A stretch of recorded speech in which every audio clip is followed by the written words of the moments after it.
तो एक बात तो यहाँ पे क्लियर है। दूसरी बात हम बात करते हैं रोटेशन।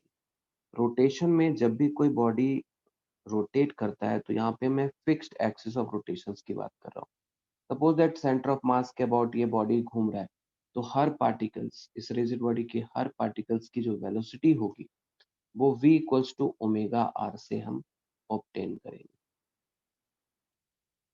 तो rolling motion is what? Rolling motion is combination of translation and rotation. और टॉपलिंग का ये एक्सट्रीम केस है जिसमें पॉइंट ओ के अबाउट जब बॉडी टॉपल करता है तो हम इसको बोलते हैं कि यहाँ पे बॉडी ओ के अबाउट जो फोर्स का टॉर्क होगा वो ज्यादा होगा वेट mg के टॉर्क से ओ के अबाउट। ठीक है। और जब टॉपलिंग का केस तब आता है जब mg का line of action of force O के बियॉन्ड चला जाता है, तब टॉपलिंग का केस आता है। इसको हम थोड़ा टॉपलिंग को अलग से एक सेक्शन में पढ़ेंगे। अभी हम फोकस कर रहे हैं रोलिंग मोशन। तो rolling motion is a combination of translation and rotation. Translation और रोटेशंस का मैंने अलग अलग बताया कि इन दोनों को सुपर इम्पोज करते हैं। तो दोनों को, हर पार्टिकल्स की वेलोसिटी का दो कंपोनेंट होगा, एक ट्रांसलेशनल कंपोनेंट और एक होगा रोटेशनल कंपोनेंट।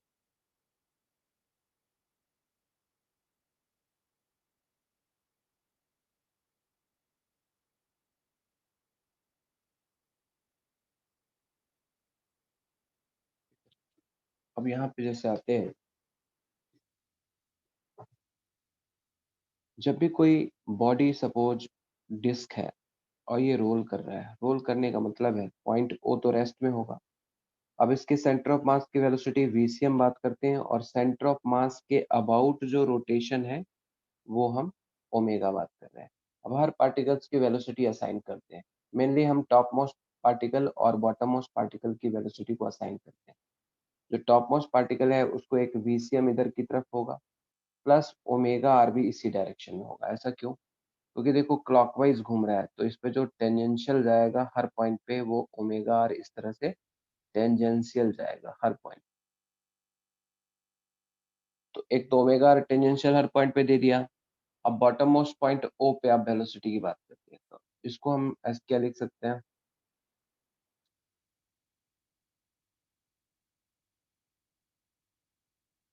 हाँ, इसको हम इधर की तरफ वीसीएम लिख सकते हैं। ठीक है। तो वीसीएम इधर की तरफ लिख सकते हैं, ओमेगा आर इधर की तरफ लिख सकते हैं। यदि velocity of point of contact मतलब जो पॉइंट ओ है अगर ये जीरो है, मतलब अगर VCM minus omega R is equal to zero है। ऐसा क्यों कहा? वीसीएम माइनस ओमेगा आर क्यों किया? क्योंकि वीसीएम आगे की तरफ, ओमेगा आर पीछे की तरफ। तो VCM minus omega R equals to zero है, तो वीसीएम इक्वल्स टू क्या होगा? ओमेगा आर होगा। ये होता है कंडीशन ऑफ रोलिंग। ये है कंडीशन ऑफ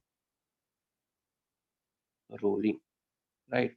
और यहाँ पे साथ में हम ये भी बता रहे हैं कंडीशन ऑफ रोलिंग में कि velocity velocity of point of contact with respect to the surface would be zero. Velocity of the point of contact with respect to the surface would be zero. ये हमारा condition होगा rolling का, right. मतलब अगर कोई भी body roll कर रहा है तो सरफेस के रिस्पेक्ट में जो वेलोसिटी होनी चाहिए वो जीरो होनी चाहिए। ये सारी चीजें हमने लास्ट क्लास में देखा। इसके हिसाब से अगर हम कंडीशन लगाते हैं तो डिफरेंट पॉइंट्स की अगर हम वेलोसिटी बात करते हैं, वेलोसिटी एट डिफरेंट पॉइंट्स,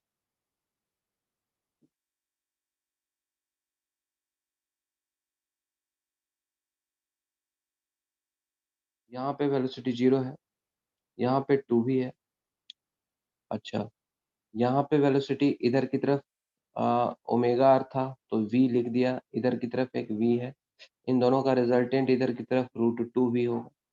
ठीक उसी तरह से हर पॉइंट की वेलोसिटी इधर की तरफ ओमेगा आर मतलब वी है और इधर की तरफ ये बी है, तो इन दोनों का रिजल्टेंट इधर की तरफ रूट टू वी हो। क्लियर? तो ये हर पॉइंट की वेलोसिटी इस तरह से हम डिसाइड करेंगे। सर अगर पॉइंट ओ पे वी अगर जीरो हो गया तो फिर ये तो मूव ही नहीं करेगा। पॉइंट ओ पे velocity, point of O slip नहीं करेगा। मूव होने का मतलब है ये तो रोल कर रहा है। अगला जो पॉइंट है, जब जब ये ओ पॉइंट टच करेगा ग्राउंड के साथ, तो वो उस इंस्टेंट पे रेस्ट में रहेगा, स्लिप नहीं करेगा। अब अगला पॉइंट पी आ गया, फिर वही कंडीशन पे, फिर क्यू आ गया, फिर आर आ गया, और इस तरह से डिस्क आगे बढ़ते रहेगा। वेलोसिटी मतलब यहाँ पे क्या हो रहा है, velocity of point of contact. जिस पॉइंट ऑफ कांटेक्ट का मतलब होता है कि जो पार्टिकल्स अभी सरफेस के कांटेक्ट में आया है, वो सरफेस के रिस्पेक्ट में स्लाइड नहीं करना चाहिए, ये बताना। जैसे मान लो कि इसको आप प्रैक्टिकली अगर एक रिंग लिया, रिंग पे बहुत सारे कलर डॉट्स बना दिए, तो अब कलर डॉट्स बना दिया, है ना? तो जो कलर डॉट्स लगा दिया, अब इससे क्या होगा समझिएगा। कलर डॉट्स मैंने रिंग पे एक कलर डॉट्स इस तरह से लगा दिया, अब इसको रोल करा दिया, तो जब आप देखोगे ये colour dots namely P Q R S T U V, ये सारे पॉइंट्स हैं। अब जैसे जैसे ये रोल करेगा, रोल करने का मतलब है जैसे साइकिल का पहिया घूमता है, व्हील घूमता है, कार का जो है व्हील घूमता है सड़क पे, वो सब क्या है, रोल ही तो करता है। यहाँ पे आप देखोगे कि पॉइंट जब ये आगे की तरफ जाएगा, तो हर पॉइंट्स का एक डेंट पड़ेगा। एक पी का पड़ा है, फिर क्यू का पड़ेगा, फिर आर का पड़ेगा, फिर एस का पड़ेगा, और ये सब इसका पॉइंट डॉट ही बनेगा। अगर ये स्लिप करता ना, तो ये फैलता, कलर फैलता। समझ में आया क्या? Yes sir. Yes sir. Okay, अब हम बात करते हैं इसमें कि रोलिंग मोशन,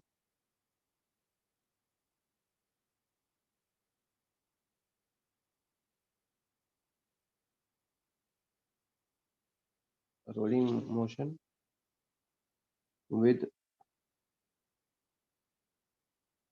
अप्लाइड फोर्स। देखिए, जब भी कोई बॉडी है और ये फोर्स के साथ बॉडी रोल कर रहा है, यहाँ पे हो सकता है कि सेंटर से एक्स डिस्टेंस ऊपर आपने फोर्स एफ लगाया, तो यहाँ पे without friction, generally in the 99% case without friction rolling possible नहीं हो सकता। ठीक है, मतलब पॉइंट पी जो होता है यहाँ पे स्टेशनरी होता है, समटाइम्स विदाउट फ्रिक्शन। कई ऐसे बॉडी हैं जब आपने अप्लाइड फोर्स नहीं लगाया है तो विदाउट फ्रिक्शन भी रोल कर सकता है, लेकिन जब आप फोर्स अप्लाई कर देते हैं तो विद फ्रिक्शन ही रोल करेगा। अब यहाँ पे बताना होगा कि फ्रिक्शन का मैग्नीट्यूड क्या होगा, डायरेक्शन क्या। तो फ्रिक्शन की डायरेक्शन सपोज हम आगे की तरफ मान लेते हैं, फ्रिक्शन की डायरेक्शन हम आगे की तरफ एफ मान लेते हैं। तो यहाँ पे देखिए दो इक्वेशन लगेगा, एक तो टॉर्क इक्वेशन, ठीक है, सेंटर ऑफ मास के अबाउट, ये हो जाएगा F X minus F R, जहाँ पे आर इसका रेडियस है। तो F X minus F R is equal to I C M alpha, ये टॉर्क इक्वेशन है। दूसरा अपने पास होगा फोर्स इक्वेशन। तो फोर्स इक्वेशन है net force is equal to mass into acceleration of centre of mass, ये सेकंड इक्वेशन। और थर्ड इक्वेशन होगा रोलिंग कंडीशंस के लिए, क्योंकि यहाँ पे velocity of centre of mass zero है, तो हम यहाँ से इसको डिफरेंशिएट करके लिख सकते हैं ACM is equal to alpha. मतलब जब फोर्स लगेगा तो अल्फा भी होगा, क्योंकि फोर्स के बाद टॉर्क और टॉर्क के बाद अल्फा आता है, एंगुलर एक्सेलरेशन आता है। तो इस केस में जो रोलिंग कंडीशन हो जाता है वो एसीएम इज इक्वल टू क्या हो जाता है, अल्फा हो जाता है। ठीक है, अब ACM is equal to alpha आ रहा है, इसको जब आप सॉल्व करेंगे तो ये जो फ्रिक्शन की वैल्यू है जो कि मोस्ट इंपॉर्टेंट है, आपको ध्यान रखना है, ये ध्यान रखेंगे, F X by R minus beta divided by 1 plus beta. देखो ये जो आपके पास एक्सप्रेशन आया,